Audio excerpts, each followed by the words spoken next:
A ideia é trazer um pouco, enfim, da nossa visão. Eu sei que não há verdade dos temas, mas a gente traz a nossa visão sobre o papel da energia renovável, energia limpa, aqui como a gente está chamando, nessa transição energética que está ocorrendo no mundo. E a gente traz um pouco com fatos e números e projeções que a gente está observando de diferentes fontes, o que traz um certo nível de consenso, digamos assim. Eu queria começar justamente com essa projeção que se faz, e aqui a fonte é da IEA, né? Com os diferentes cenários que se faz sobre aquecimento global, sobre temperatura média global. E quando a gente olha para um cenário que considera as políticas que já estão colocadas, né, já estão, vamos dizer, prometidas, a gente tem um cenário bastante preocupante, um cenário que vai levar a temperatura ao aumento de temperatura até 3 graus Celsius, o que traz diversos riscos, enfim, para os seres humanos, enfim, para a vida na Terra, mas, obviamente, a gente está falando aqui para empresas, também para os negócios, e esses riscos já estão se mostrando verdadeiros desde já, com os diversos eventos físicos cada vez mais extremos que têm sido observados. Muitos deles se conseguem, inclusive, traçar, enfim, relações de causalidade bastante fortes com esse evento do aumento da temperatura e isso com as emissões geradas pelo homem. Em paralelo, e como parte das ações da COP e das convenções dos países, existe um cenário que está se traçando, que é implementando ações diversas de redução das emissões para buscar uma economia net zero com a meta lá para 2050, mas com uma curva que já tem uma redução bastante significativa até 2030, que limitaria esse aumento de temperatura em 1,5. Ainda nesse cenário, que seria o cenário hoje, eu diria, mais otimista, existem riscos de transição, ou seja, mudanças, impactos climáticos que vão ocorrer, e as empresas também precisam estar atentas para se preparar. Esses riscos de transição envolvem alguns aspectos regulatórios, por exemplo, que vão impactar nas políticas fiscais, de incentivos, ou, enfim, até com obrigações para as empresas, para que elas adaptem seus modelos de negócio, suas operações, e contribuam para esse cenário. Esse cenário não vem, obviamente, sem ações bastante contundentes em diversas frentes, ou seja, não existe aqui, na nossa visão, uma bala de prata, uma tecnologia, uma solução que vai resolver o tema das emissões. A gente vê os cenários que se travam, consideram a contribuição de diversas soluções, e aí se inclui, obviamente, eficiência energética e evitar o consumo, ou seja, evitar o desperdício de energia ou de recursos naturais para evitar as emissões desnecessárias. Mas a gente observa que, justamente, as energias renováveis têm uma contribuição bastante forte para essa meta Net Zero 2050. A gente tem a gente costuma quebrar isso em 2 horizontes para dar uma visão de, vamos dizer, médio e longo prazo, e para também permitir que se controle ao longo do tempo como está indo a revolução. Mas já para 2030 a gente vê algumas tecnologias como eólica e solar, que já são tecnologias consideradas bastante maduras, com uma contribuição bastante importante. Além disso, eletrificação veicular e de transporte já contribuindo significativamente, e a bioenergia também. E aí o tema da bioenergia tem evoluído bastante para novas formas de uso de biomassa e bioenergia mais modernas e mais eficientes, como exemplo, por exemplo, do biogás aqui no Brasil. E lá para frente, lá para 2050, a gente adiciona mais fortemente a eletrificação, por exemplo, que já tem uma maturação prevista maior para esse horizonte, mas também o hidrogênio, que é uma das grandes promessas, e o Brasil se coloca como um dos grandes candidatos a ser protagonista na indústria do hidrogênio, dada a sua competitividade. Então, acho que na nossa visão, já adiantando, é uma das grandes oportunidades que a gente enxerga para as indústrias, para as empresas, em termos de investimentos, seja investimento direto, seja coparticipação, parcerias, por aí vai. Tá? Mauro, posso só fazer Sim. um comentário? A gente recebeu uma pergunta que tem bastante relação com isso. Denise Claro. Fernandes perguntou se as energias renováveis seriam suficientes para atender as demandas de energia do Brasil. E aí aqui, esse próprio gráfico de atingimento do net zero mostra que várias soluções são necessárias para atingimento do net zero. Então, e inclusive uma das tecnologias aqui é a captura e armazenamento de carbono, porque algumas fontes fósseis vão continuar sendo necessárias, mas a gente, como as emissões têm que ser netadas, né, elas precisam, tudo que a gente emitir, elas vai ter que ser capturada de alguma maneira, a captura de carbono entra como essa solução.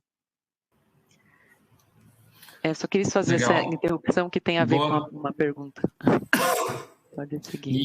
E acho que isso se conecta justamente um pouco ao próximo slide, mas eu vou passar, a gente vai depois entrar mais a fundo em Brasil. Tá?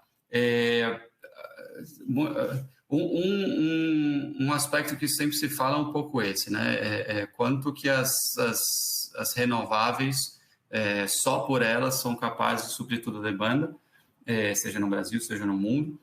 E não só a demanda por energia, né? A demanda por potência, a demanda por estabilidade, a demanda por capacidade, já que as renováveis, em boa parte delas, são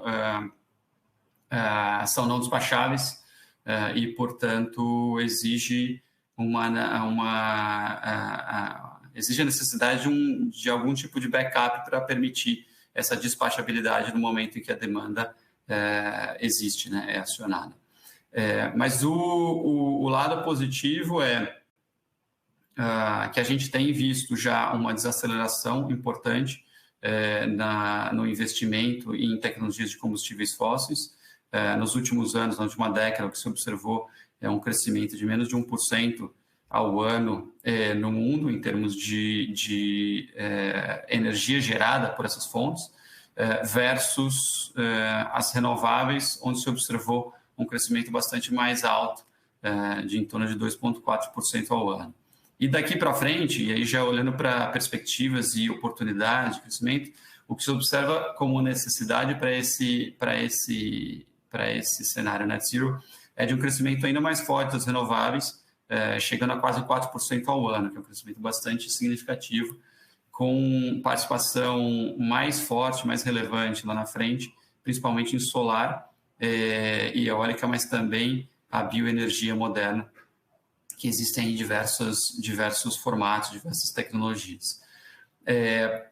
A gente um outro sintoma, vamos dizer, de que a transição já está acontecendo de forma bastante forte, é um investimento versus PIB, que a gente coloca aqui como indicador, em energias limpas versus energias renováveis, onde a gente observou desde 2015 uma inversão dos níveis. Então, energias limpas que tinham ali investimentos em torno de 1,2% subiram para o nível que energias combustíveis fósseis tinham lá atrás, e fósseis caíram de 1,5% para menos de 1% já em 2020, e se manteve em 2022.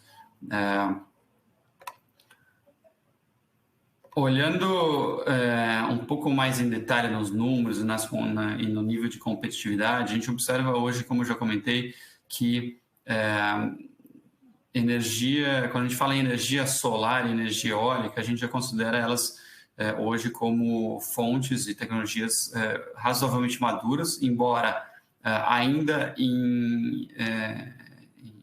com um potencial bastante grande para maior eficiência, maior evolução de custos, mas que já tem um nível de competitividade de custos bastante interessante. Quando a gente compara diversos países, isso é vamos dizer, um estudo, uns cálculos realizados pela IRENA, a gente observa que em diversos países a geração eólica e solar já é bastante mais econômica do que geração a gás natural ou a carvão, por exemplo. Em vários países chegando a mais de 5 vezes essa diferença de custo. No caso do Brasil, e o Brasil, como a gente olha nesse gráfico, é ainda mais extremo. O Brasil tem hoje no caso da eólica, provavelmente o nível mais competitivo de custo no mundo. A solar, a gente ainda não está no nível mais competitivo, mas é um nível bastante competitivo, bastante em linha com o nível de competitividade mundial. E a gente tem um custo do gás natural aqui no Brasil bastante elevado, o que faz com que esse delta, esse multiplicador de custo, chegue a 9,3 vezes. Isso com números realizados em 2021 e 2022, se não me engano, 2021, onde a gente teve ali um período de crise hídrica bastante importante, teve que acionar térmicas caras, e isso levou justamente a um incremento de custo de energia no Brasil bastante forte, como todo mundo percebeu nas contas de energia.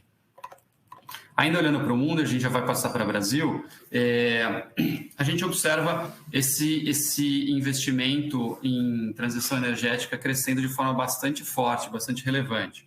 O crescimento anual, ou seja, o CAGR, desde 2004 a 2020, foi de 20% ao ano, um crescimento brutal. Em 2021, foi ainda maior, teve um pico com um crescimento de quase 30%, nos investimentos em diferentes tecnologias para a transição energética. E quando a gente abre uma quebra desses números, a gente observa que os dois temas que mais trazem investimentos são energias renováveis e transporte eletrificado, que são os dois temas que a gente traz, então, aqui com mais detalhe, mas a gente tem olhado também para outros temas menores que vêm crescendo, como troca de calor, que são temas mais focados principalmente em países com inverno mais rigoroso. Mas aqui para o Brasil a gente tem diversas tecnologias de energias renováveis sendo desenvolvidas. Uma delas, como eu comentei, o hidrogênio, já com bastante força. Olhando aqui especificamente para o Brasil, a gente tem... a notícia boa é que o Brasil já vem desde sempre, digamos assim, com uma proporção de energias renováveis na sua matriz geradora de energia elétrica bastante alta. Então, o Brasil, a gente traz aqui números desde 2015, a gente tem pelo menos 80% da nossa matriz energética em energias renováveis. Isso devido à energia hídrica, que sempre foi bastante forte no Brasil. E hoje, o que a gente vê de crescimento futuro, ou seja, já nos últimos anos, mas olhando para o futuro, as fontes que tendem a ter um maior crescimento são já eólica e atualmente a solar, que encostou na eólica agora em termos de capacidade instalada e já está passando a solar em termos de capacidade passando a eólica em termos de capacidade instalada muito em breve.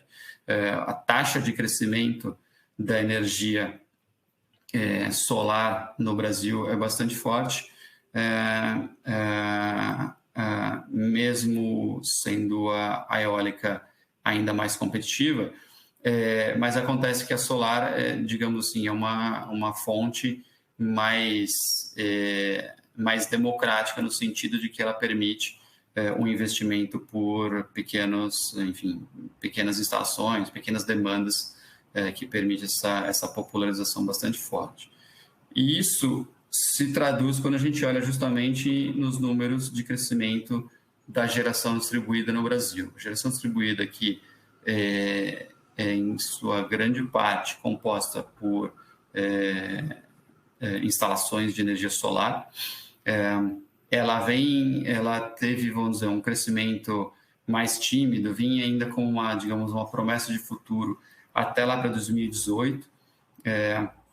Já existiam projeções, mas as projeções ainda eram, vamos dizer, muito incipientes ainda na época, mas ela começou a mostrar a cara já a partir de 2019, e aí, após isso, ano após ano, sempre superando as expectativas e jogando projeções para cima, ano a ano, em termos de capacidade instalada. Olhando para a situação atual, a gente já tem, no final de 2022, ou começo de 2023, na verdade, uma capacidade instalada de GD de 17 gigas. Esse nível era previsto somente para início de 2024. Ou seja, novamente, as projeções que a gente tinha feito, e não faz muito tempo, foram, vamos dizer, em meados do ano passado, foram superadas. A expectativa, a última projeção que a gente tem da EPE é de 37 gigas para 2031, mas internamente a gente já coloca cenários em que esse crescimento seja ainda mais forte, dados, enfim, os benefícios, e sabendo, obviamente, dos desafios que essa fonte traz, seja por ser uma fonte não despachável, seja por ser uma fonte distribuída, ou seja, de mais difícil, não centralizada, ou seja, de mais difícil gestão, né? Mauro, eu gosto muito da comparação que muita gente tem feito da evolução da energia solar com a evolução, a potencial evolução do hidrogênio verde nos próximos anos. Eu lembro que quando eu comecei a discutir energia solar lá atrás, 16, 17, 18, a gente tinha muito receio do custo da energia solar, ainda era algo que assustava bastante. Eu me lembro de ter, em trabalho de auditoria, discutido provisão para realização de parque solar, porque naquele momento não se pagava.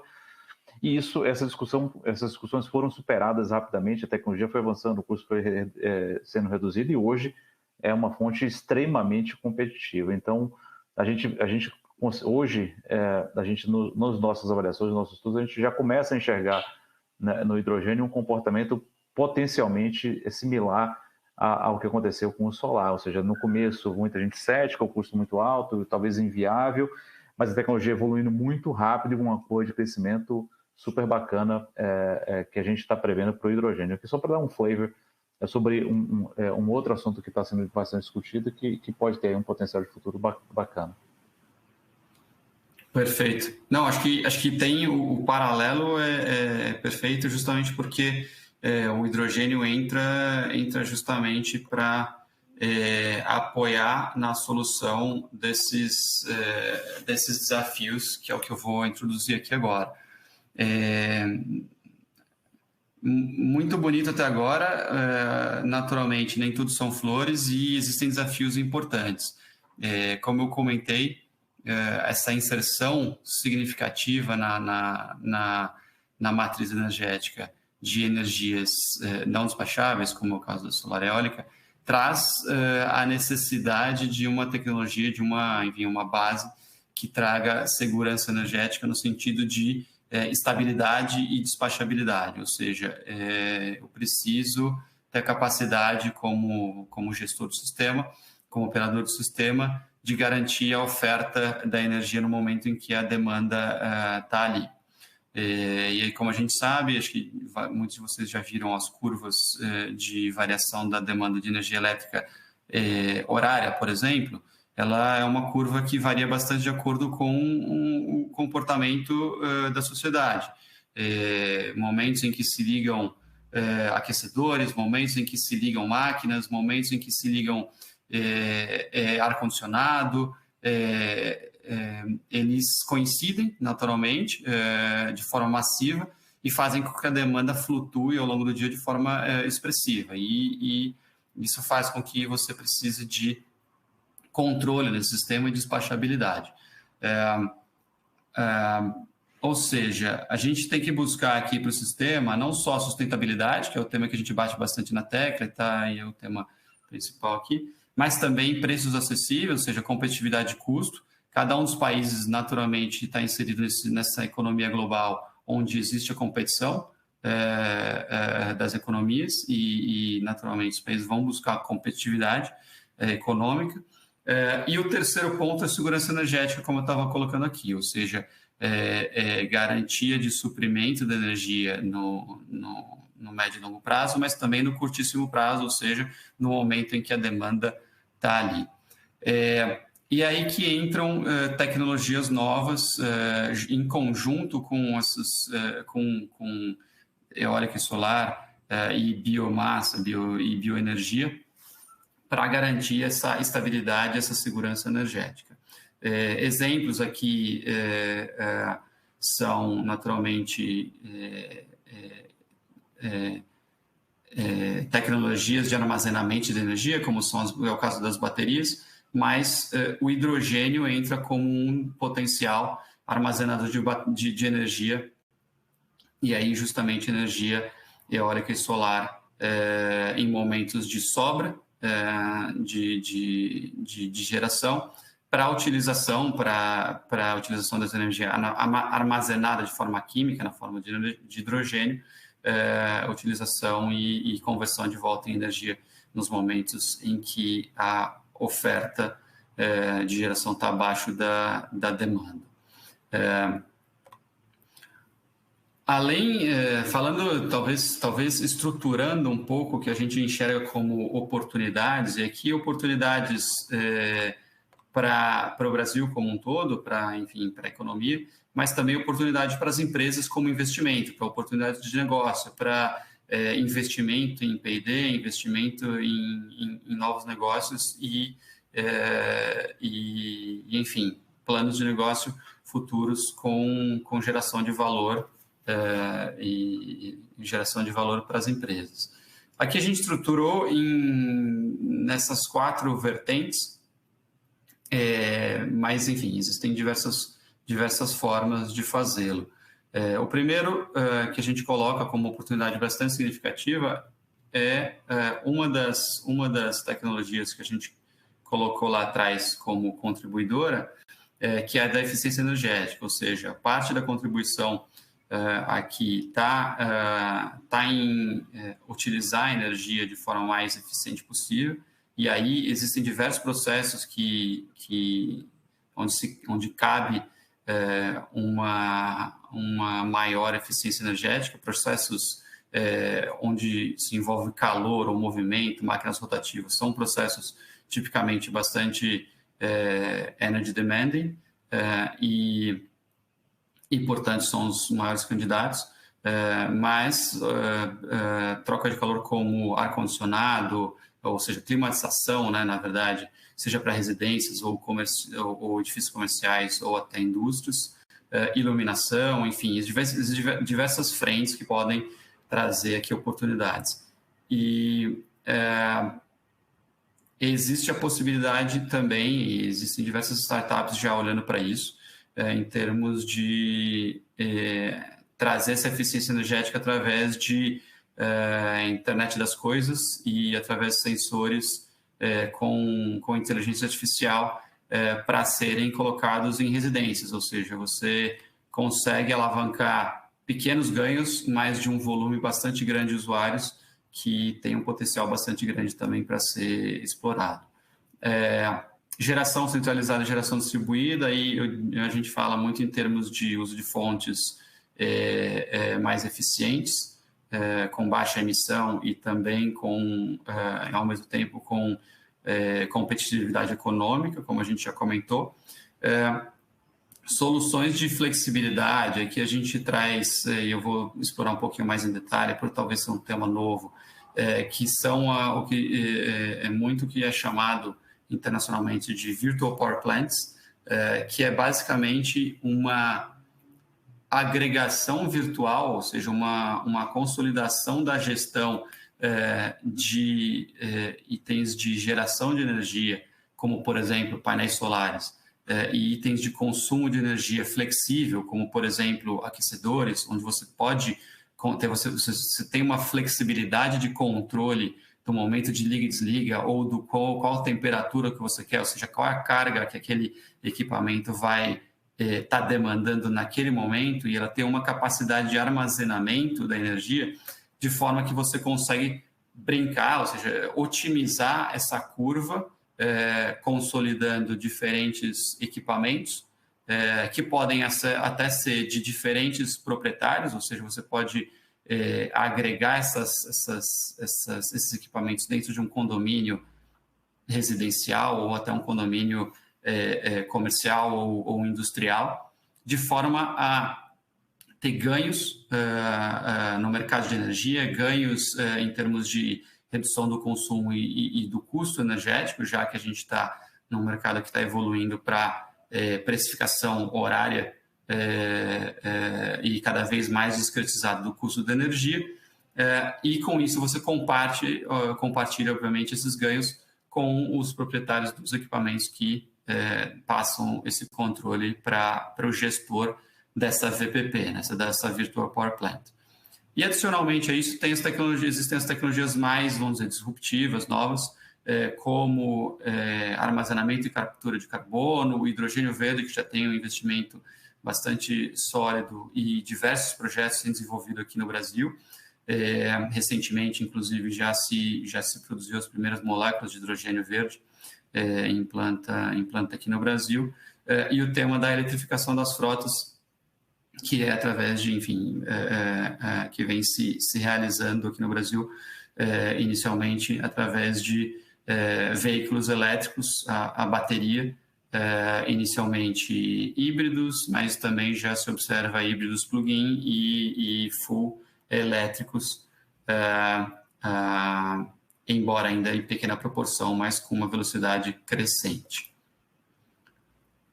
Tentando traduzir um pouquinho mais de detalhe o que são vamos dizer, como funciona, o que são os benefícios dessas Virtual Power Plants que eu comentei, eles, enfim, embora o conceito pareça, entender como funciona pareça complexo, a gente tenta simplificar de forma que a gente ilustra aqui, ou seja, a Virtual Power Plant nada mais é do que uma agregação, uma gestão centralizada, unificada de elementos de carga e de geração, e também, enfim, elementos de transmissão, distribuição de energia, que permitem, com essa flexibilidade e previsibilidade, combinar as curvas de oferta e demanda e permitir uma curva mais achatada, né? Menos variável ao longo do dia, ao longo da semana, ao longo de meses, de forma a ter mais controle do sistema, previsibilidade. Isso tem um ganho, tem um valor econômico, né? Como eu comentei, a diferença no Brasil entre o horário de pico, de maior consumo no dia, e o de menor consumo é bastante grande, ou seja, você precisa dessa variação. E existem diversas horas, enfim, ao longo do ano, em que você tem energia de sobra, e como energia solar e eólica não são despacháveis, essa energia, em diversos momentos, é simplesmente desligada da rede, ou seja, de certa forma, desperdiçada, e poderia ser aproveitada com ganhos a nível investidor, mas também a nível macroeconômico Brasil. Essas tecnologias têm evoluído bastante, de forma bastante significativa internacionalmente. Aqui no Brasil a gente vê pouco ainda, mas a gente tem visto diversos processos de aquisição de empresas menores que desenvolveram tecnologias de VPPs por grandes empresas internacionalmente, o que mostra a força, o potencial dessa tecnologia, e com valores já bastante expressivos. Tá? E acho que para terminar, até porque é bastante tema, mas tentei correr aqui com o conteúdo para permitir interação e perguntas. O tema, a gente traz um pouquinho do tema da visão da evolução da eletrificação do transporte no Brasil, e aqui a gente traz através de um modelo de projeção interno que nós temos. Estamos sempre atualizando, obviamente, as premissas vão se alterando e a gente vai brincando e vai atualizando essas projeções, mas o que a gente tem na nossa última projeção rodada é uma realidade na qual a gente acredita que é de uma eletrificação lenta, ainda no Brasil, devido aos diversos desafios, como foi comentado lá na pesquisa. Existe, assim, ainda um desafio bastante grande em termos de custo de aquisição dos veículos, que é bastante alto. Está hoje em torno de 2,5 vezes o preço de um veículo similar não elétrico. E de infraestrutura de reabastecimento e tempo de recarga, mas que a gente vê essa evolução ocorrendo ao longo dessa próxima década de forma sólida. Não significa que no final da década a gente vai ter uma frota eletrificada. A gente prevê uma frota, por exemplo, de veículos leves que vai estar em torno de 4% da frota brasileira, mas em termos de vendas, a gente projeta as vendas de veículos leves, ou seja, de veículos de passeio, por volta dos 20%, que já é uma proporção bastante significativa. Segue um pouco o atraso, entre aspas, que o Brasil tem em diversas outras tecnologias versus economias europeias ou norte-americanas, que é um delay, um atraso ali de 5 a 10 anos, a depender da tecnologia, a depender dos competitivos. A gente sabe que no Brasil a gente tem um competidor para a eletrificação, que é um combustível de baixa emissão, que é o etanol. Então é uma realidade diferente da que a gente observa na Europa, por exemplo, mas a gente vê sim um espaço interessante para a eletrificação aqui no Brasil. Tá? Falei bastante, não sei se tem perguntas, acho que para por aqui, e se tiver perguntas eu já abro para perguntas, senão a gente passa para as entrevistas onde a gente vai abordar mais esses temas, tanto o Adriano quanto eu. Muito bom, Mauro, obrigada. Tem uma pergunta aqui que eu vou fazer e vou até trazer a resposta primeiro, que ela está relacionada a crédito de carbono. A pergunta foi se permitir que a compensação de emissões sejam utilizadas para atingimento de metas não prolongaria o prazo para atingirmos o net zero. A resposta aqui é sim, se a compensação for... Se as metas de redução de emissão forem atingidas somente por compensação, o problema ele não é resolvido. Tanto que, quando tem alguns países que precificam carbono e eles não permitem apenas que uma parcela pequena das metas de redução sejam atingidas por crédito de carbono.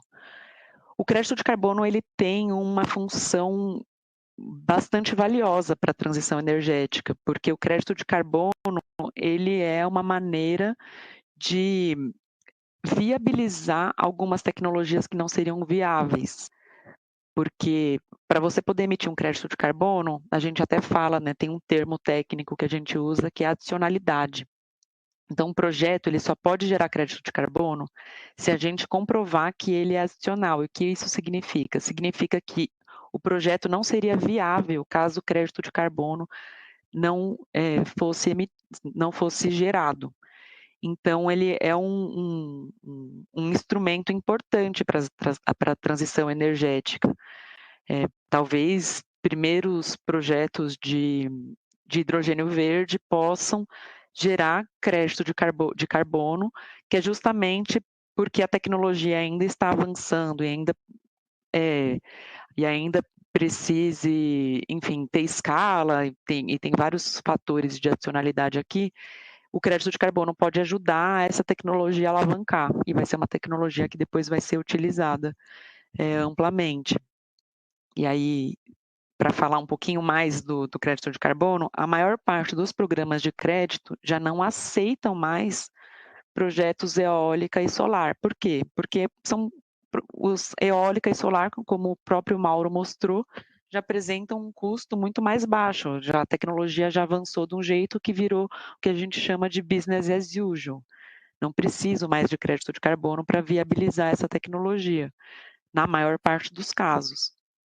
Então, apesar, assim, considerar nas metas de redução tem que ser feito com restrições. Né? Se todos começarem a simplesmente compensar as emissões, a gente não chega no net zero. Mas uma parcela, considerar uma parcela é benéfico. Por quê? Porque a gente garante que as tecnologias que estão sendo aplicadas são sempre as mais economicamente viáveis. Né? Vai chegar um momento que para alguma empresa faz muito mais sentido viabilizar uma outra tecnologia, comprar um crédito de carbono, do que fazer um projeto, por exemplo, de captura de carbono. Que a captura de carbono a gente entende que é uma tecnologia que vai ser aplicada mais para frente. O sistema de créditos, ele tem que... Desculpa, vai lá, Adriano. Vai lá, Mauro, vai lá. Tá. O sistema de créditos, ele naturalmente, ele é um sistema, digamos, artificial, um mecanismo para induzir comportamentos e investimentos que não seriam, vamos dizer, induzidos segundo puramente a lógica econômica, né? Então, naturalmente, ele precisa ter um nível de arbitrariedade em termos das obrigações, né, das metas. Ou seja, se você tem um excesso de oferta de créditos, naturalmente esse preço vai lá para baixo e você tem muito provavelmente vamos dizer, necessidade de você aumentar as obrigações das empresas para que você equilibre isso, gere valor para o crédito, ou seja, gere escassez para o crédito e, portanto, valor, para que esse valor vá incentivar as tecnologias que precisam de incentivo econômico ainda, que não são competitivas per se para serem aplicadas, versus as tecnologias que são emissoras de carbono. Isso, então, precisa naturalmente de uma regulação, vamos dizer, uma mão reguladora ali para definir esse equilíbrio e não permitir essa possibilidade que foi aventada, que é vamos dizer, da possível utilização de créditos puramente depois e no total a gente não está atingindo no net zero. O que eu ia falar, Mauro, naquela hora, e acho que foi bacana esse seu complemento, e eu queria reforçar, na verdade, um ponto que você colocou na sua apresentação e que a gente tem hoje convicção, que a gente acredita bastante nisso, que é o conjunto de ações a serem tomadas para conseguir atingir as metas de redução, as metas de net zero. Na PwC, a gente não acredita que apenas uma ação, por exemplo, crédito de carbono ou investimento em energia renovável, que por si só isso vai resolver o problema. E aí, quando a gente, para exemplificar, eu pego as indústrias que são mais intensivas em energia, pegar, por exemplo, transporte, alumínio, cimentos, aço, que você pegar essas grandes indústrias que por sinal, representa aí em torno de 30% das emissões de CO2 no mundo, você dificilmente vai conseguir eletrificar 100% dessa indústria. Então, é algo que a gente não consegue hoje hoje imaginar. Ou seja, você vai ter que trabalhar, sim, com a combinação de eletrificação, de outros combustíveis, de bateria, de tecnologia para ter eficiência energética, sim, com crédito de carbono, que aí, assim, o conjunto da obra vai fazer com que a gente consiga enfrentar o assunto, consiga atingir as metas e consiga fazer isso na velocidade que a gente precisa fazer, porque também não adianta nada a gente fazer no passo que tem sido feito, porque aí a gente não vai conseguir nunca chegar nas metas que a gente precisa chegar.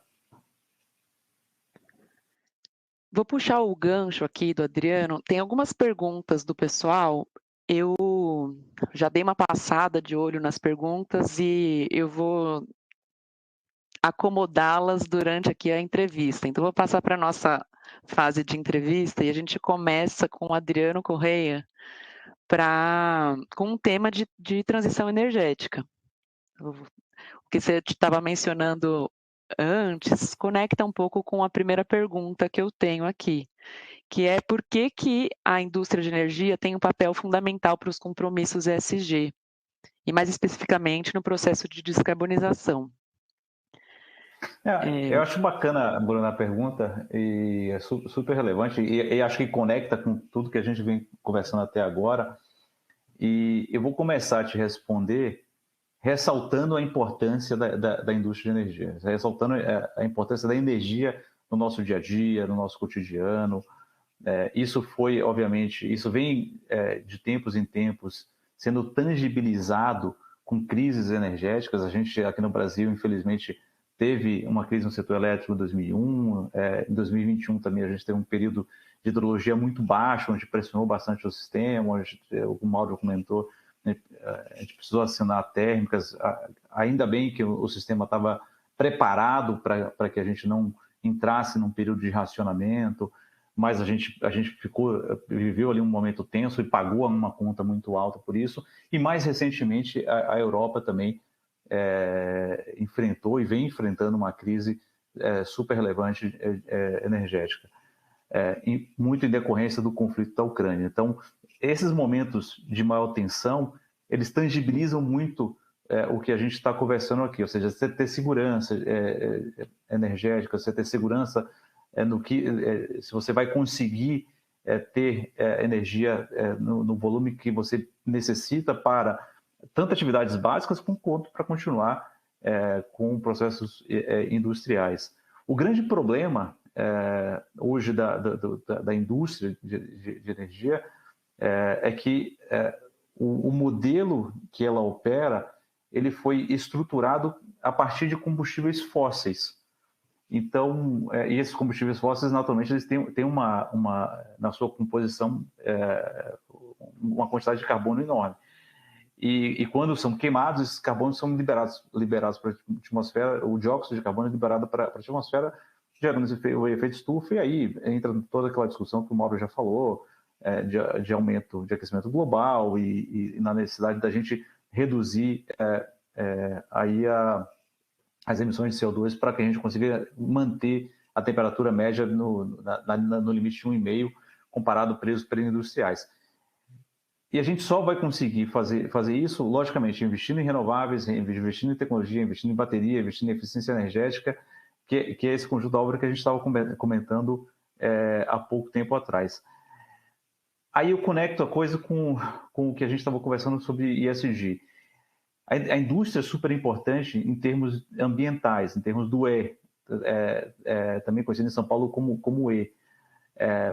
Em função do impacto que a energia, especialmente os combustíveis fósseis, tem no clima, o impacto que isso tem no meio ambiente, mas também a gente não pode negligenciar aqui o S, que a gente tocou muito pouco, mas os grandes produtores de energia fóssil hoje, eles estão muito concentrados ou em determinados países ou em determinadas empresas, e com a transição para a energia renovável, você consegue diversificar a matriz, você consegue descentralizar um pouco mais a geração, e você consegue descentralizar um pouco mais esse poder econômico também que hoje está muito concentrado em determinadas regiões, determinadas empresas.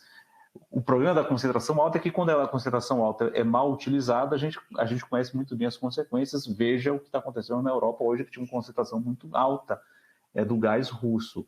Então, eu acho que, para resumir e para responder de forma muito objetiva a sua pergunta, eu acho que os dois grandes impactos que a indústria de energia tem é na questão ambiental, a gente falou das emissões, do efeito estufa, mas também tem um impacto super importante em questões sociais. Mas então, tentando concluir fazendo uma pergunta, para empresas, a busca por fonte renovável de energia passa a ser bastante importante. Sem dúvida, sem dúvida. Eu acho que o investimento em renováveis é super importante. O investimento em tecnologia também, como a gente comentou antes, para eficiência energética, para ter armazenamento de energia dentro do processo produtivo, em outros combustíveis também passa a ser alguma coisa super relevante. Então, esse investimento é muito importante. O problema, e que a gente tem discutido bastante, e que a gente tem alertado os nossos clientes, é que, primeiro, a gente está falando aqui de infraestrutura, então são investimentos bastante relevantes em termos financeiros, são investimentos de longo prazo, e aí o pessoal trouxe bem no começo na pesquisa que você precisa ter segurança para fazer esses investimentos, segurança regulatória, segurança para investir em capital pesado. São investimentos que têm um tempo de maturação longo, então você precisa ter uma segurança para fazer aquele investimento para não errar. Então esse eu acho que uma das primeiras discussões é falar assim, faz sentido fazer esses investimentos vão ser, lá na frente, se tornar competitivos, vão manter a minha empresa competitiva, vão manter a minha empresa no jogo. A segunda questão, e aí já atrelada a essa primeira, é a questão de custo, ou seja, como é que a minha equação de custo hoje vai fechar vis-à-vis a equação de custo de meus competidores. A gente sabe que a tecnologia limpa, de uma forma geral, é uma tecnologia mais cara, é uma tecnologia mais nova, ela tende a ter uma redução de custo no futuro, mas ela hoje de uma maneira geral, é uma tecnologia mais cara. Como viabilizar isso? Como buscar financiamento para construir essa infraestrutura, para viabilizar essa infraestrutura? Como buscar, eventualmente, subsídios? Como fazer um planejamento tributário? Acho que essas são questões super relevantes para as empresas nesse momento, para conseguir colocar de pé um projeto e viabilizar a transição. E, logicamente, o tempo para fazer isso é um tempo que é um pouco maior do que você trabalhar com, por exemplo, com bem de consumo. Então, assim, muitas vezes colocar um projeto desse de pé demora alguns anos e para você começar a gerar receita, então, demora um pouquinho mais. Eu vou puxar uma pergunta do pessoal que está super relacionado. Nesse processo de transição, como que você enxerga o mercado de gás no Brasil? O gás, a gente enxerga ele, né, em mudanças climáticas, a gente enxerga o gás como aquele combustível de transição.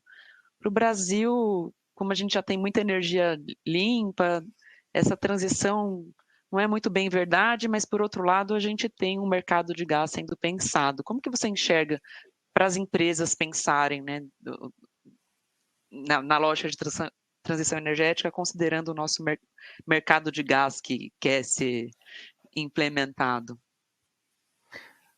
Eu acho que essa é uma excelente pergunta, até porque a gente tem um potencial para o gás incrível e que não vem sendo aproveitado na potência máxima que poderia ser aproveitado. E se a gente tivesse se estruturado melhor, talvez assim, no ano passado a gente teria se beneficiado bastante com exportações para a Europa, que estava absorvendo um volume enorme de gás em função do conflito da Ucrânia, na Ucrânia. Eu concordo com você, Bruno. Eu acho que o gás ele tem um papel importante na transição. Eu acho que ele joga muito bem, especialmente em territórios, em países que não têm a capacidade de produzir energia renovável como o Brasil tem.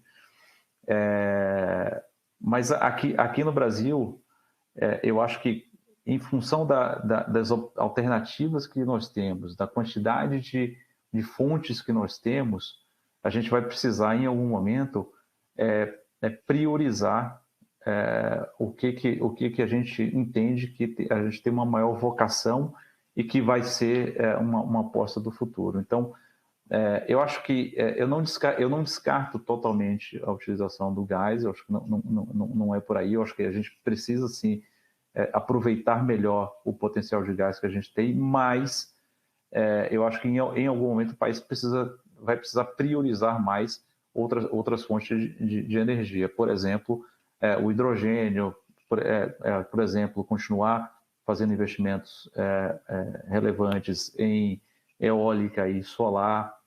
Existe ainda uma discussão no radar sobre as eólicas offshore, que isso precisa também, em algum momento, ser destravado, porque também a gente tem um potencial enorme não aproveitar de eólica offshore. Então, eu acho que nesse conjunto que a gente precisa colocar tudo na mesa e avaliar o que faz sentido investir e colocar nossas fichas. Lembrando que tudo isso que a gente está falando aqui custa caro, tem investimentos pesados. E infelizmente, a nossa capacidade de investir hoje ela ainda está limitada, se não for através de parcerias, de investimentos externos. Então, a gente precisa ter consciência sobre isso, que a nossa quantidade finita de investir em infraestrutura. Perfeito. Dado que a gente está falando de um tema super complexo, como você entende que esse tema tem que ser explorado pela governança das empresas? Eu acho que esse é um tema da mais alta complexidade e importância. Acho que para todas as empresas, eu acho que não descarto nenhuma, tá? Aqui. Eu acho que isso deveria, se não está, deveria estar na pauta dos principais órgãos de governança, de conselho, de comitês específicos que discutem sustentabilidade, transição energética, etc. Porque as empresas, as operações das empresas, elas podem ter um impacto muito significativo lá na frente se decisões corretas não forem tomadas agora. E eu brinco, às vezes, em alguns fóruns que eu participo, que eu converso com o pessoal, eu falo assim, gente, a gente já está atrasado, tá? Se você não começou a fazer, você já está partindo lá do final da fila. É igual a ação silvestre. Se você largou lá do final, você vai ter que se esforçar mais para chegar na frente. Então, são decisões complexas, são decisões importantes que precisam ser tomadas hoje para viabilizar um negócio lá na frente. Então, esse é um tema que deveria estar sendo muito debatido profundamente nos diversos níveis de governança. Isso pensando em estratégias, pensando em planos de futuro, pensando em temas que são mais sensíveis. Fora isso, quando a gente também pensa em governança, é importante que exista uma supervisão dos órgãos de governança do que está sendo feito já. Tanto em termos de execução de projetos, tanto em termos de projetos que já de alguma forma estão sendo conduzidos pela diretoria executiva de uma empresa, mas também do que está sendo comunicado ao mercado, porque a gente tem também conhecimento de alguns casos de comunicação que não foi bem feita, e aí eu não vou entrar aqui numa questão se a comunicação foi intencional ou não, mas comunicações que podem levar um investidor a tomar uma decisão errada.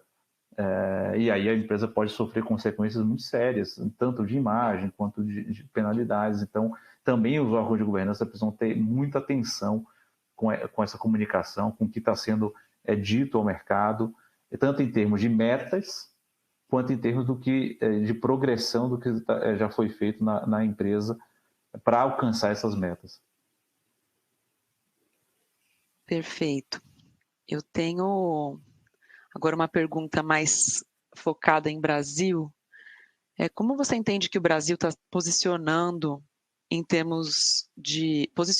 na verdade, em termos de potencial de energia limpa? Eu acho que o Mauro falou um pouquinho sobre isso. E aí eu vou conectar com uma pergunta do pessoal sobre se é possível apostar em quais energias e indústrias que a gente tem que focar para a energia limpa. Não, excelente. Eu acho que perguntas boas, né? Não, a pergunta é ótima. Esse do foco é interessante, né? Porque acho que a gente acabou falando, mas acho que vale frisar, né? Que, na verdade, cada indústria tem... Eu perguntando e respondendo, né? Cada indústria vai ter a sua solução.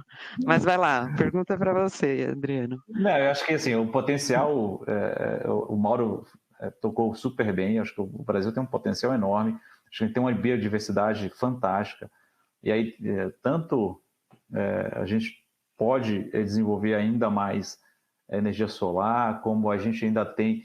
Eu brinco com o pessoal, falo assim, antes da gente até mover a discussão para eólica offshore, que eu acho que é uma discussão que a gente precisa manter e precisa continuar tendo, e eventualmente criar alternativas para viabilizar em algum momento, não sei se agora, mas a gente tem muito chão ainda para desenvolver parques eólicos no Brasil, assim como a gente tem um potencial enorme para biocombustíveis, o etanol já é uma realidade aqui no Brasil e pode ser ainda melhor aproveitado.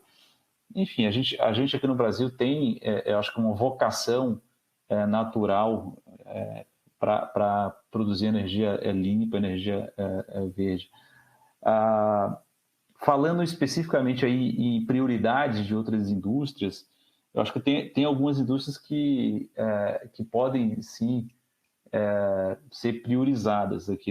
Eu acho que a gente falou aquelas, sei lá, 4, 5, transporte, alumínio, aço, cimento.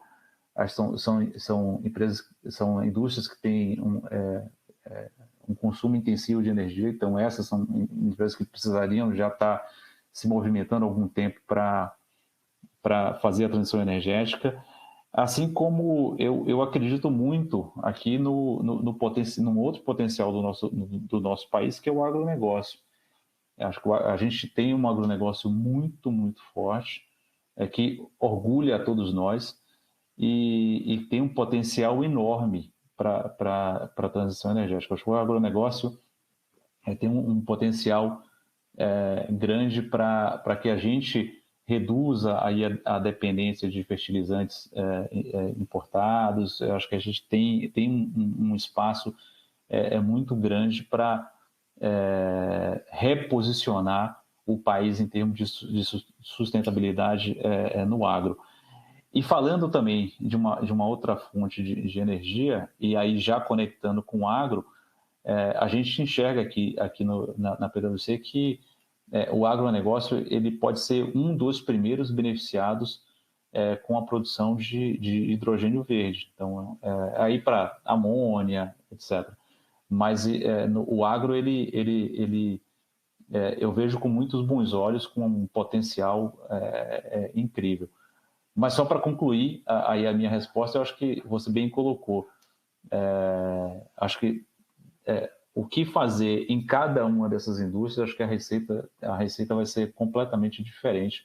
Eu comentei aqui do agro do hidrogênio, mas para transporte você vai ter talvez um leque aí de opções, seja se for transporte rodoviário, talvez de carga pesada uma opção, de carga mais leve outra, transporte marítimo, a gente tem discutido algumas outras alternativas também, então acho que depende muito de caso a caso, do que fazer.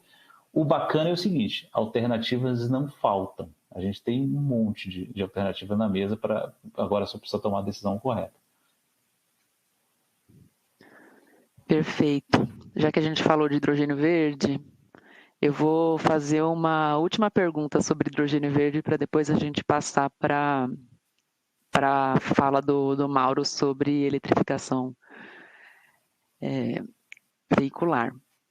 Sobre hidrogênio verde, a tecnologia já está disponível aqui, né, você citou que essa tecnologia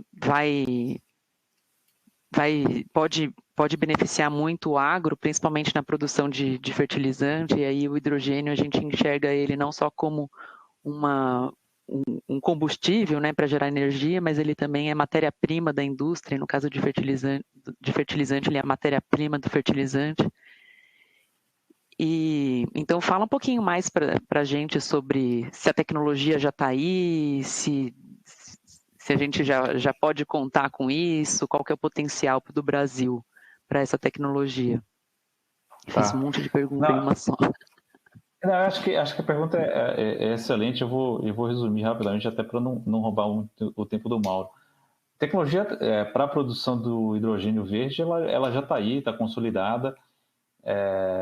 Acho que é uma tecnologia de amplo domínio, principalmente lá fora. E acho que a grande questão hoje do hidrogênio é como equalizar o custo.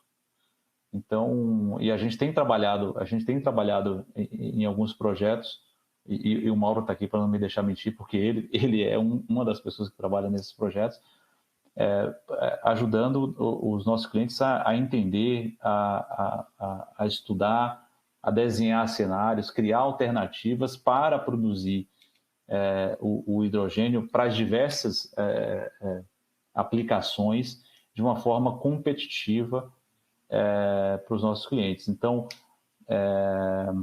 eu acho que, respondendo, o custo está aí, a tecnologia está aí, é uma tecnologia consolidada, dominada. A questão agora é quais são as primeiras aplicações, especialmente aí pensando no lado da demanda, mapear isso muito bem, e dois, como equalizar esse custo para que você consiga competir. Eu não consigo hoje enxergar subsídios muito relevantes aqui no Brasil para a produção do hidrogênio.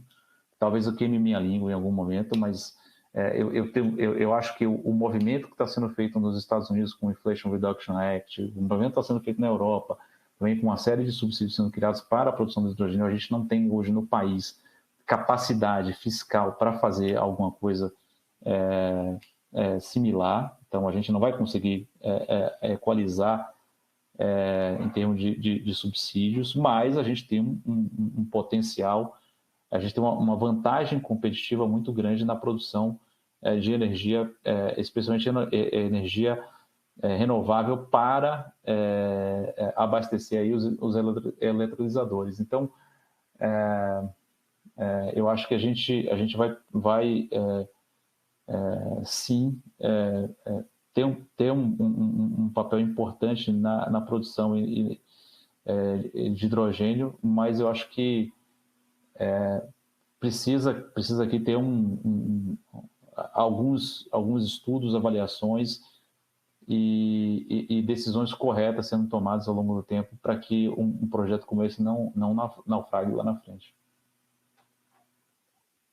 Obrigada, Adriano. Como você citou subsídio, posso fazer mais uma pergunta para você, Mauro, desculpa, te dou uns minutinhos depois. A gente recebeu várias perguntas sobre incentivos, tributação, qual que seria o impacto da transição energética para a arrecadação de tributo no Brasil, ou qual que é o papel do incentivo para a gente poder viabilizar essas tecnologias. E aí eu queria que você comentasse um pouquinho sobre isso, já que você citou o caso do hidrogênio verde. Então, assim, o grande problema hoje é que a gente já tem um volume muito grande de subsídios concedidos, especialmente quando a gente especialmente quando a gente vai para o setor elétrico. Tem um volume muito alto de subsídios. Isso, no final do dia, seria muito bom para a competitividade dessas novas tecnologias, seria muito bom para viabilizar os projetos, para acelerar os projetos, mas tem um preço, isso custa caro. Então, se a gente pegar o último estudo que a PwC fez sobre carga tributária no país, no setor elétrico, a gente percebe claramente como é que a carga tributária, incluindo aí subsídios, oneram a nossa conta de energia. Então, eu acho que a criação de subsídios para essas novas tecnologias que a gente discutiu aqui, e para viabilizar esses projetos, ela passa por uma revisão mais ampla dos subsídios que já existem, mas eu não consigo enxergar espaço para a criação de subsídios adicionais ao que nós temos. Então, acho que se eu tivesse sentado lá na cadeira, numa cadeira no governo, eu acho que minha principal missão seria essa revisão geral dos subsídios que já existem, essa realocação dos subsídios para a gente conseguir acelerar, viabilizar algumas das tecnologias que a gente está falando de uma forma mais racional. Muito obrigada. Eu vou passar agora para o Mauro para a gente falar de eletrificação veicular, mas também fique à vontade, Adriano, se você sentir que você pode complementar em alguma pergunta. Mauro, como que você espera, né? Esperado que a transição energética gere disrupção no setor de transporte? Oi, Bruna. Vamos lá. Bom, falei um pouquinho sobre esse tema lá na apresentação e acho que entrando um pouco mais em detalhe. Acho que a nossa visão é que, eu não sei se eu chamaria de disrupção, porque a nossa visão é de uma transição ao longo, pelo menos dessa década, para a gente ter um volume significativo representativo nas vendas, tá? Obviamente que a transição vai se dar em diferentes velocidades, a depender do segmento do veículo, se ele roda mais, se ele roda menos. Exemplo, veículos de transporte de carga urbanos para pequenas distâncias, a gente vê um potencial maior, ônibus urbanos também, porque tem uma rodagem alta, com uma rotina bastante específica e num perímetro, numa área que é sempre a mesma, que permite uma instalação de uma infraestrutura a baixo custo. Já veículos e para usuários, enfim, seja de passeio, seja de veículos comerciais, com rodagem mais incerta, maior quilometragem, mais variada, isso levando muito mais tempo para a eletrificação se tornar atrativa, né? Ou seja, para aqueles desafios que a gente já comentou serem sobrepostos. Então a gente vê a frase que a gente costuma usar a gente vê com certeza uma adesão, uma transição, mas essa transição sendo lenta no Brasil. Mas a gente já viu como acho que, não sei se todos viram, notícias recentes, em janeiro desse ano, por exemplo, já tivemos uma participação nas vendas de veículos leves de eletrificados, né, ou seja, elétricos, híbridos, de 3,5%, mais ou menos, 3,4% do total, ou seja, já com uma participação interessante. Muito bom. Eu vou puxar uma pergunta aqui do pessoal, que tem a ver com esse processo de eletrificação. Você entende que a eletrificação veicular no Brasil vai ter impacto na rede elétrica? E aí a gente fala em termos de demanda. ela tem impacto principalmente quando você olha para o micro, né? Ou seja, você vai ter a necessidade de um novo condomínio específico, ou um condomínio já existente, antigo, mas que quer se adaptar para receber carregadores elétricos que vão ter uma carga muito mais alta do que a rede local, a micro-rede ali, está desenhada, está instalada para suportar. Então, sim, vai necessitar uma adaptação, embora na nossa visão essa adaptação vai ser também gradual, ou seja, você não vai ter todas as pessoas de uma certa cidade, de um certo bairro, ou mesmo de um certo condomínio migrando, passando a utilizar veículos elétricos de uma hora para outra. Cada um toma a sua decisão, faz a sua troca num momento específico. Então a gente vê essa transição aos poucos. Naturalmente, as distribuidoras vão precisar se organizar internamente para, enfim, receber essas demandas, executar os projetos e fazer as adaptações. Eu já tive conversas com construtoras, por exemplo, até do interior, que tiveram aí, enfim, aventaram ou estão pensando em projetos de prédios, de edifícios, 100% com carregadores para todos os apartamentos, e nessa condicionante a distribuidora do local teve dificuldade em adaptar a rede, enfim, colocou um custo bastante alto para fazer uma adaptação de rede. Mas é algo que a gente vê acontecendo aos poucos e de uma forma relativamente controlada. Por outro lado, até para complementar, a rede pode ter, enfim, a operação da rede, o sistema, pode ter também, claro que vai ter esse desafio que eu já comentei, mas pode ter também um benefício bastante grande, que é a possibilidade de utilização desses veículos elétricos como amortecedores, né, de picos de demanda. Ou seja, vão ser cargas, vão ser baterias que vão estar plugadas na rede elétrica, espalhadas, de forma espalhada, e que podem, com o devido software, enfim, com a devida infraestrutura, ser utilizados não só para receber carga, mas também para ofertar carga em momentos que a rede precise de balanceamento. Então, ao mesmo tempo que é um desafio em termos de complexidade de gestão, investimento e tal, é também uma grande oportunidade em termos de ativos para serem utilizados em benefício da gestão do sistema. Muito bom. Em relação às formas de transporte, a gente fala muito de eletrificação veicular. Você vê oportunidades para aviação ou até para veículos pesados? Quando a gente fala de transporte, muita gente liga automaticamente a veículos terrestres, né? Carros e caminhões e ônibus, que é o que está mais próximo, né? Mas a verdade é que veículos aéreos, enfim, aviões e navios têm uma contribuição bastante importante para as emissões no setor de transporte, seja no Brasil, seja no mundo.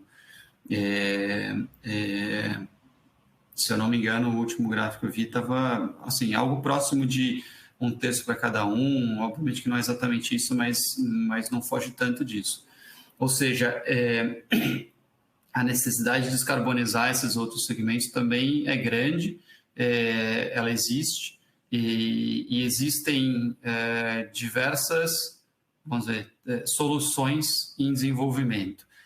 A elétrica é uma delas, embora para grandes veículos, para veículos pesados, seja aviões grandes, seja, enfim, navios, ela tem desafios grandes, porque a própria bateria tem um peso grande já quando você tem uma demanda alta de carga. O que faz com que tende a ser pouco eficiente a eletrificação. Mas existem estudos e, em paralelo, estão se desenvolvendo soluções com combustíveis de baixa emissão, ou seja, combustíveis não advém de fontes fósseis, mas, por exemplo, a partir de hidrogênio verde ou de hidrogênio de baixa emissão, ou de outras matérias-primas de biomassa. Por exemplo, enfim, de etanol, enfim, existem outras soluções. Na aviação, por exemplo, na aviação a gente está, aqui da PwC, por exemplo, está apoiando uma empresa na validação de um business case para a produção de combustível de aviação de baixa emissão. A gente chama de SAF, né? Sustainable Aviation Fuels. Aqui no Brasil, tá? Lá fora do Brasil tem muito mais coisa acontecendo. Muito bom. Vou dizer que, assim, vou esperar esses aviões elétricos voarem por um tempo para depois poder entrar em um, né? Eu sou medrosa. A gente estava, inclusive, discutindo com outro player importante. Era um conjunto, né? Era um consórcio de um desenvolvedor de aeronaves e uma distribuidora de energia para desenvolvimento de um business model justamente de aviões de pequeno porte para transporte de pessoas e aí sim elétrico, ou seja, para uso urbano. Bastante interessante, que a gente vê que a coisa está acelerada, o investimento está ocorrendo e novidades tendem a vir muito em breve.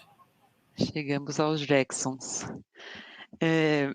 Falando do atingimento da nossa meta Net Zero no Brasil, o quanto que o setor de transporte contribui, né? A transição energética no setor de transporte. A gente sabe que no mundo energia representa a maior parcela de emissões, né, no globo, mas acho que vale a pena trazer esse contexto para o Brasil e falar um pouquinho sobre isso. Aí, se você poderia dizer, né, qual que é esse impacto, qual que, né, a gente investir nisso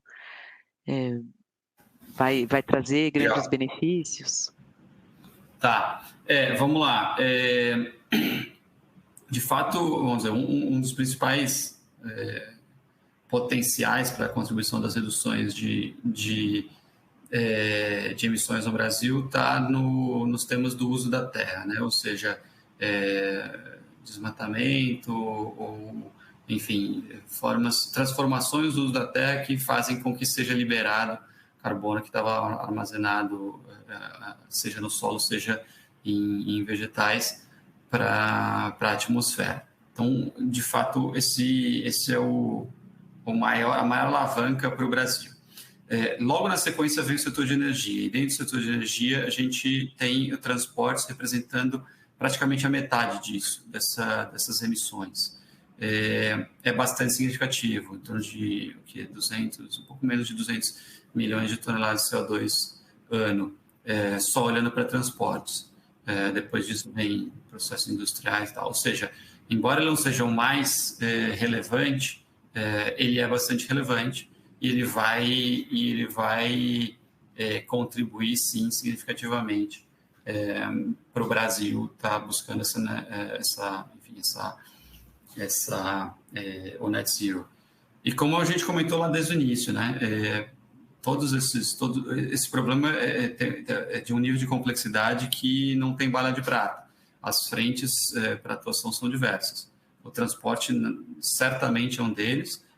No Brasil, ele tem menor peso do que em outros países, por diversos motivos, pela nossa economia, pela nossa geografia, pela nossa intensidade de veículos por habitante. Mas é sim um contribuidor importante, um potencial importante. Muito bom. Interessante que no Brasil a gente vai ver, a gente olha para fora, né? Olhando para a Europa, lá todas as montadoras já estão falando de veículos elétricos a partir de uma certa data, então essas coisas chegam aqui, né? É só a gente olhar para fora e ver assim, bom, depois de alguns anos chega aqui. Então, enfim, de certa maneira me dá um algum pinguinho de esperança, né, de que existe uma transição energética e de alguma maneira a gente vai conseguir reduzir as emissões. Tô falando a Bruna do copo meio cheio. Tem dia que eu não estou tão otimista assim. Seguindo para uma próxima pergunta, quais que são as opções que a gente tem de energia limpa para o transporte? São várias, né? Em desenvolvimento existem diversas frentes sendo desenvolvidas. A gente está falando de uma delas, que é elétrica aqui, mas que é elétrica através de baterias, né? A gente pode, quando a gente estuda um pouco o setor, a gente vai olhar e ver que o setor, por exemplo, já tem veículos elétricos rodando no Brasil há bastante tempo, que são os ônibus trólebus em centros urbanos. São veículos elétricos, são veículos que utilizam motor elétrico, mas não tem bateria, eles são diretamente conectados à rede, né? Bastante gente conhece. Os trens, enfim, os bondes antigos. Mas muito ainda muito pouco. Como eu comentei, a solução de veículos elétricos à bateria, por isso eles estão chamando assim, BEV, né? Battery Electric Vehicles, é uma das soluções que vem disputando como um dos padrões a nível mundial a serem adotados. Na Europa já é uma realidade bastante forte, a penetração nas vendas de veículos BEV já é bastante forte na Europa como um todo, em alguns países mais, outros menos. Nos Estados Unidos também já vem crescendo. E a nossa visão é que para o Brasil isso tende a vir com maior ou menor força, com maior ou menor velocidade, mas tende a vir uma vez que as montadoras que a gente tem aqui são as montadoras lá de fora, os padrões são os mesmos, a economia de escala faz com que você precise de definir padrões tecnológicos e escalar eles, enfim, o máximo possível para permitir viabilidade econômica. Então, a nossa visão é que a solução da eletrificação vem em algum nível. Passando por outras oportunidades, enfim, a nível global também tem a solução do hidrogênio com veículo elétrico a célula combustível, ou seja, você abastece o veículo com hidrogênio e, obviamente, esse hidrogênio precisa ser um hidrogênio de baixo carbono, de outra forma não faz muito sentido. Mas ele tem um sistema de célula combustível que ele converte esse hidrogênio em energia elétrica e fornece energia para um motor elétrico que vai mover o veículo.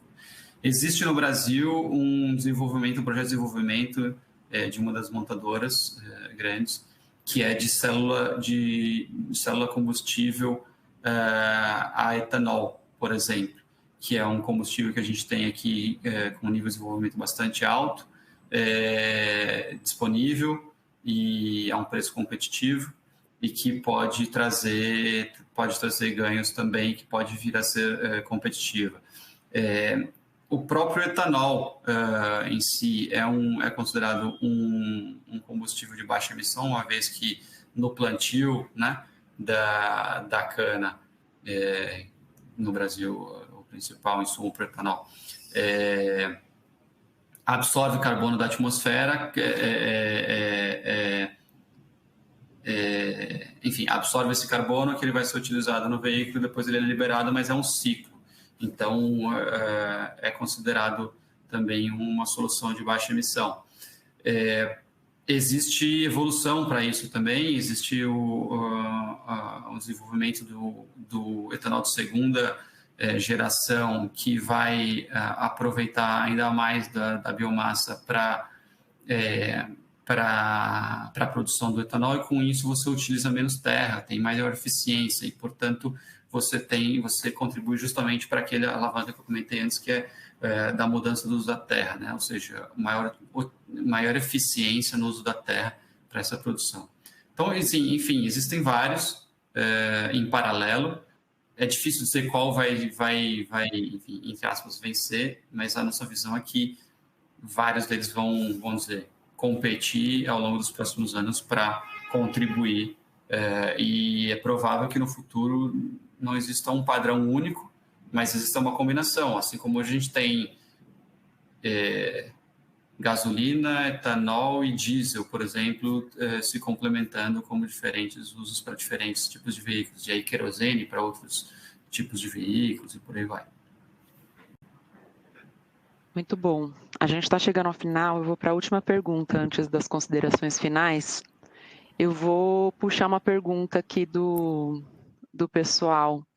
Muita gente, a gente recebeu várias perguntas sobre isso,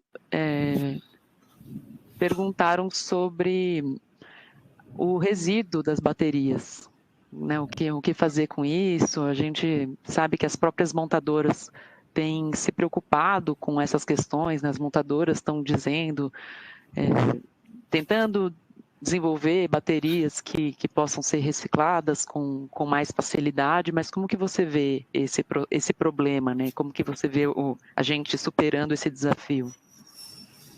Sim, esse é certamente uma das principais questões, né?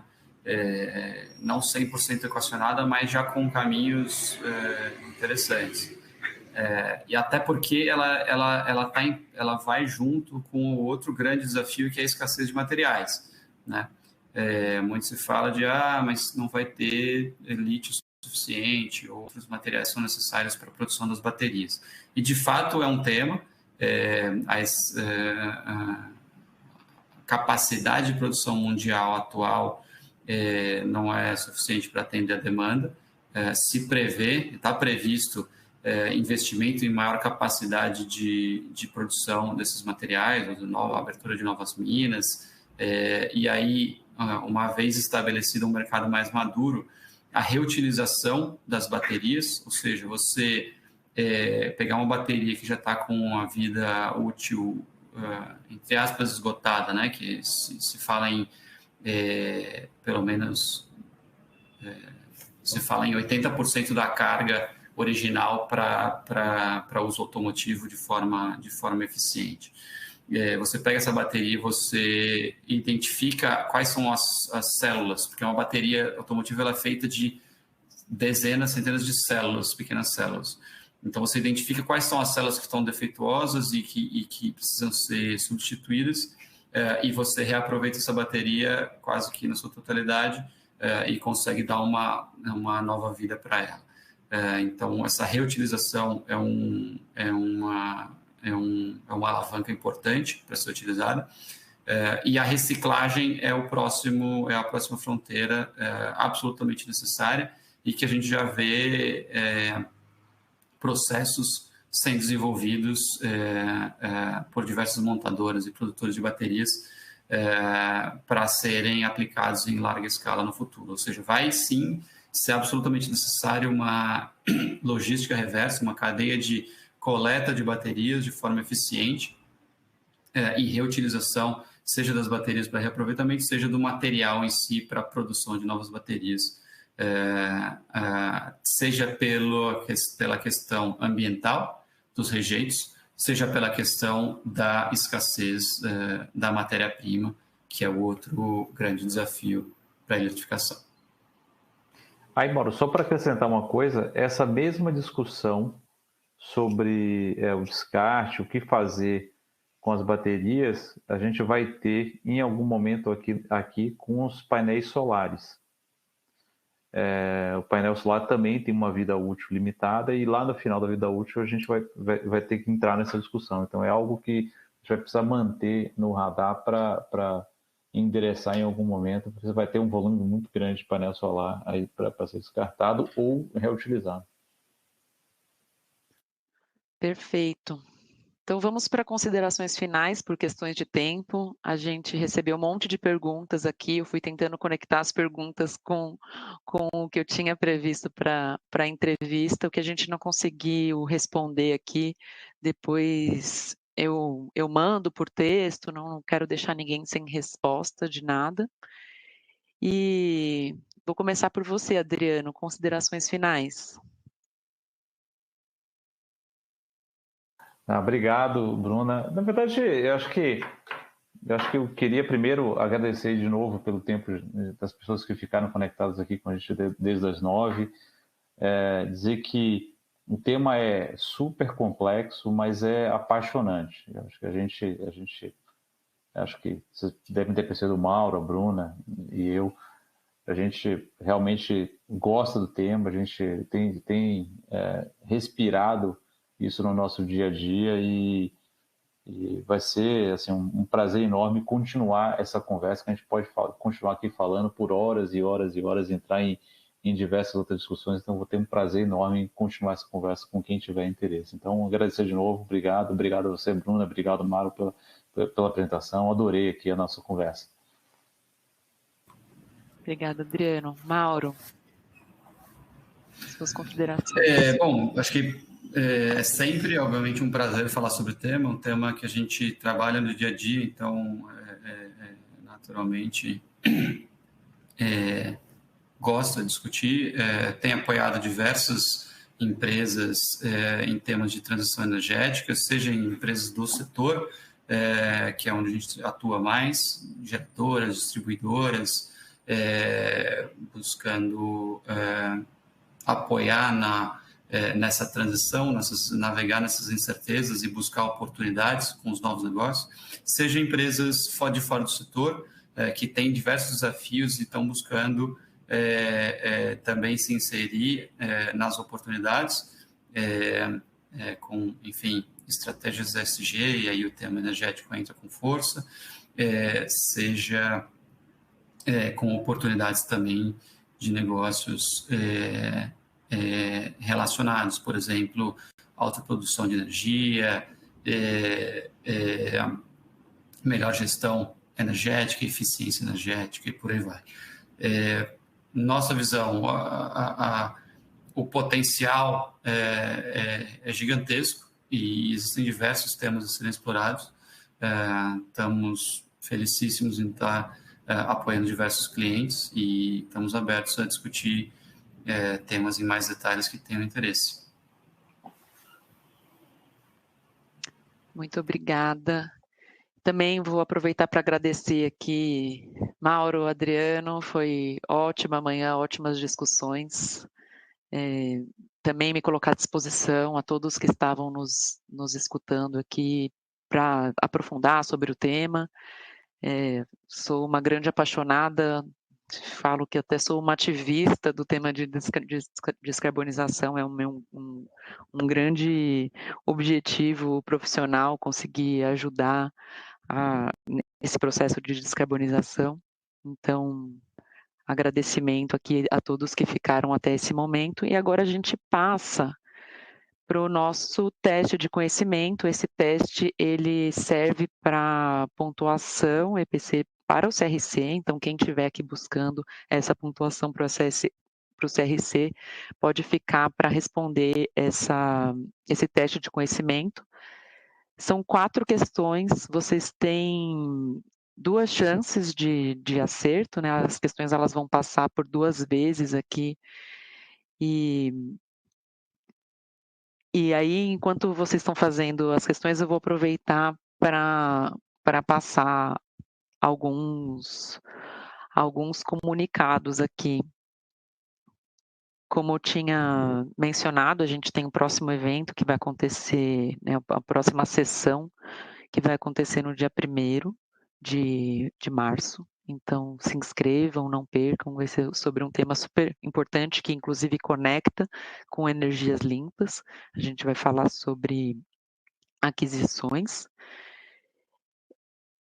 A provinha acho que já tá acontecendo, né? Já. Também sobre o evento aqui, que a gente falou sobre energia, tiveram vários temas, né? A gente podia ter ficado aqui falando por horas, é um tema bastante amplo. Uma das coisas que a gente não falou, que eu vou aproveitar aqui que vocês estão fazendo a prova para falar, e foi uma pergunta de um de vocês sobre quando a matriz elétrica é suja, quanto que que a eletrificação veicular é impactada. Isso é um problema para alguns países, né? No Brasil não é o caso, que a gente tem uma matriz limpa, mas isso é um problema para alguns países em que a fonte é gás e a fonte é carvão, que eletrificar não necessariamente contribui para o net zero. Então, é necessário eletrificar a matriz elétrica para que a solução de veículos elétricos seja efetiva para atingimento da meta net zero.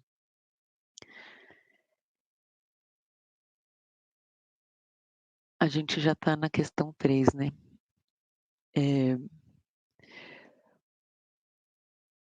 Aqui a gente tem, se vocês tiverem alguma sugestão também sobre o evento, fiquem à vontade para comunicar com a gente.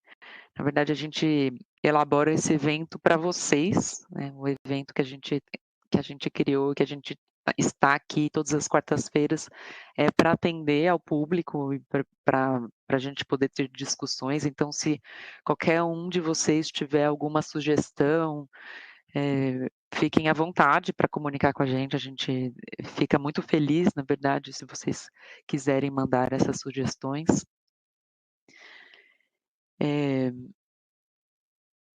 E a gente também queria lembrar vocês que a gente tem essa plataforma de treinamento profissional gratuita, então contem para amigos, colegas que vocês acham que podem se beneficiar dessa nossa plataforma. A gente fica muito feliz quando vocês compartilham, né, e principalmente gostam desse conteúdo que nós estamos criando.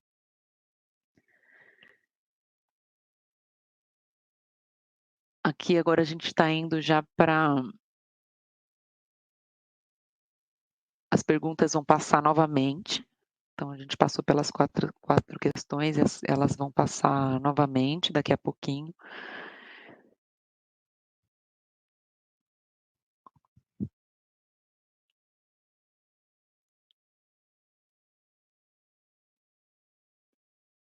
Bom, pessoal, eu acho que eu falei tudo que eu precisava aqui. Vou deixar vocês fazerem a questão aqui, terminarem as questões. Depois a gente encerra.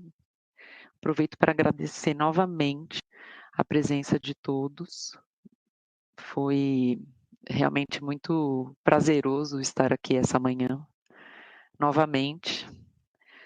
Como já contei para o Kirian que eu gosto de participar, ele vai me convidar novamente, até porque o tema de descarbonização é um tema que a gente precisa falar mais vezes em diversos contextos. Então, espero poder estar aqui. Aí estarei mais como participante, né? O Kirian volta para o papel de host.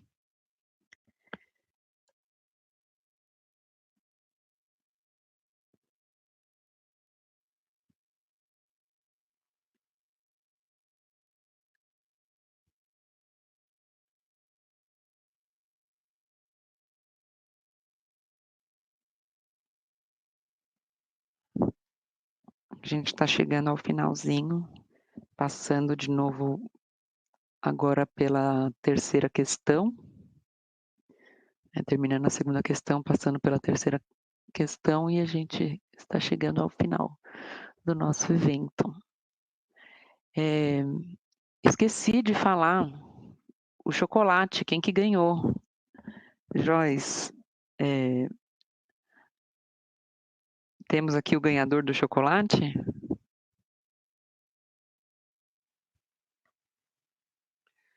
Oi, Bruna, obrigado por sua participação, obrigado a participação de todas e de todos. Agradecemos a Bruna pela essa gentileza de ter participado aqui conosco, sendo nossa host, pela participação do Adriano e do Mauro como nossos painelistas. Hoje quem foi o ganhador do prêmio foi a senhora Denise Fernandes, do Rio de Janeiro. Peço que aguarde o contato nosso. Obrigado e parabéns. A Denise mandou muitas perguntas mesmo que eu estava acompanhando. Parabéns, obrigada pela participação, Denise, e obrigada pela participação a todos e todas que enviaram perguntas, que de fato as perguntas acabam tornando o evento mais rico. Agora a gente está indo para a última questão e depois a gente encerra o evento por hoje.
Estamos encerrando, Joyce?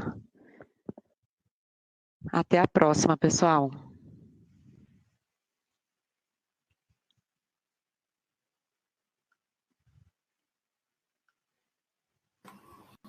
Obrigado a todos, até a próxima. Tchau, tchau.